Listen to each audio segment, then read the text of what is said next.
যার ভিডিওটা করেছিলেন আপনারা বাংলাদেশ টাইমস, উনি ওইখানের যুবদলের সেক্রেটারি ছিল, একজন ওয়ার্ড সভাপতি ছিল এবং উনি একজন সন্ত্রাস।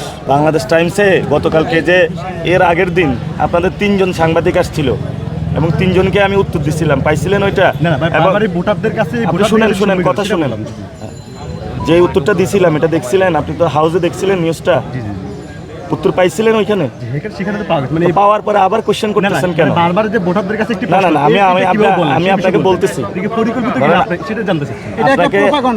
আপনাকে যেই ওই দিন কি জানো বাংলাদেশ টাইমস, ওনারা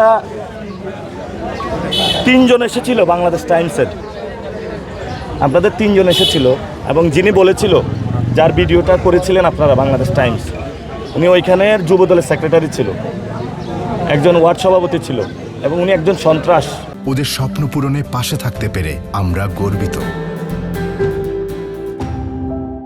যে কোশ্চেনটা করেছিল তারপর আমি উত্তরটা দিয়েছি।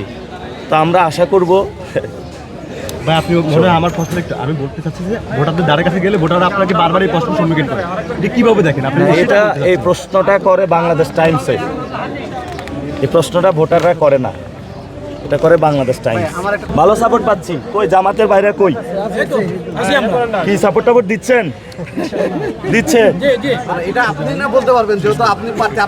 পাচ্ছি। এনসিপির বাইরে আছে, শিবিরের বাইরে আছে, ছাত্র শক্তির বাইরে আছে, সবাই আছি আমরা ইনশাআল্লাহ। উনাকে আল্লাহর হস্তে বলবেন একজন ব্যক্তিকে ফজরের পরে যাতে উনি চাঁদাবাজি না শুরু করে, এজন্য আমি গতকালকে স্ট্যাটাস দিয়েছি, আউযুবিল্লাহি মিনাশ শাইতানির রাজিম, আমি বিতাড়িত শয়তান থেকে আল্লাহর কাছে প্রার্থনা করছি, আর আমি বিসমিল্লাহ বলে ভোটের কাজ শুরু করছি ইনশাআল্লাহ।